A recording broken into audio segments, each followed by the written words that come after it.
Now that I've completed at least the main story for Danganronpa V3, I guess it's time for me to make the video everyone's been asking for about my thoughts on the whole series in its entirety. And while I've still yet to read some of the other material, I don't think any of that is going to influence my final decision. For better or worse, my final thoughts hinge on the new ending to Danganronpa V3. Before all the obsessed fans start typing in the comments that I'm gonna start hating on the ending to V3 and that I should burn at the stake alongside Celestia Ludenberg or get turned into Mondo Butter, hear me out.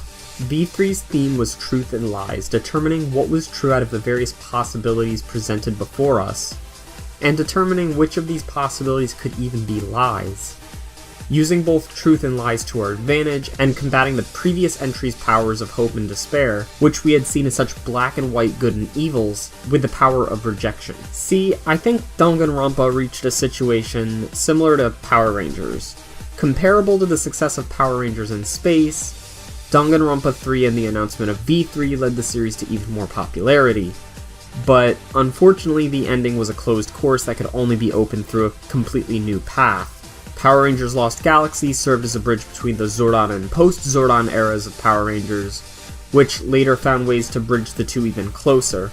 Similarly, with Makoto Naegi re-establishing Hope's Peak Academy and the final defeat of Despair, a new route would have to be taken for a killing game to exist in the universe of Danganronpa, and I feel that V3 did it in the correct way. Even if the ending hadn't been as meta as it was, the build-up to the climax still made sense within the universe of Danganronpa.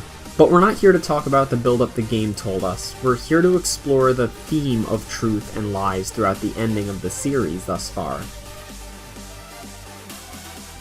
In case you're unaware, which if you are, I don't know why you're watching this video unless you want to spoil yourself hardcore, according to Tsumugi Shirogane, the ultimate cosplayer, or rather the ringleader of the Killing Game semester, her, along with Team Danganronpa, were trying to recreate the despair that Junko brought to the world with the Hope's Peak saga. Her details are very sparse, there's a lot left for interpretation. She clearly cosplays these characters that she calls fictional, yet in the end Shuichi Saihara makes a statement that Hope's Peak may actually exist somewhere. Tsumugi creates this so-called ultimate real fiction, where real people are turned into empty husks and rewritten as characters according to Team Danganronpa's will. But as much as we listen to Tsumugi's speech, as much as the survivors want to reject hope and despair, and as much as we hear the inner voice of Kibo telling us that the viewers just want to enjoy Danganronpa forever, one thing is never clear, and that's the truth. What among these statements is a truth, and what among them is a lie? The game ends with the survivors looking outside of the end wall, with the outer shell being covered in Team Danganronpa logos. So what exactly is beyond the end wall?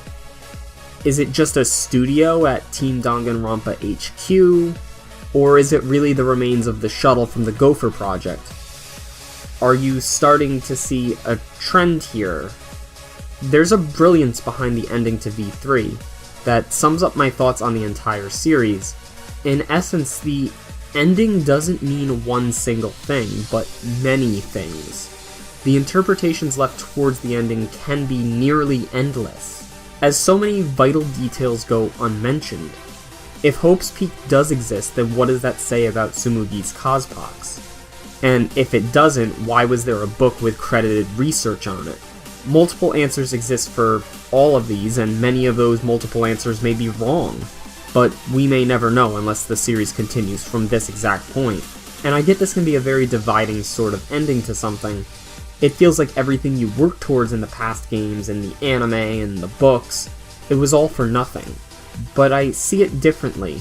A common theme in the final trial is, regardless of if something is fictional or non-fictional, it can still have a huge impact on many people. With all the questions I'm asking, it may seem like I'm admitting the game left us with more questions than it answered, and while that's true, the ending itself isn't so much of an ass-pull as some people have made it out to be. Reality slips far away, fiction comes alive, we start to play. Hope is no more behind the closed door as we drift away from where we were before. I listen to the world and right from wrong, stay focused so I can stay strong. If you ever wonder why I'm trapped inside, it's probably just because I told a pack of lies. Maybe a dream, maybe it was pride. wonder why. Present day. Present time.